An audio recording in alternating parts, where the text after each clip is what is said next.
આ ગાડી હોય તો કોક દીક પંચર પડે,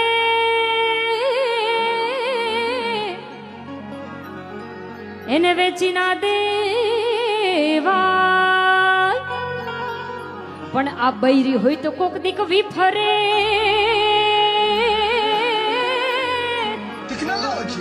એમાં બધાના હાથ ઊંચા થયા. અનુભવ છે ને બધાને? હા, હવે આને થાશે. આ બૈરી હોય તો કોક દીક વિફરે, પણ એને કાઢી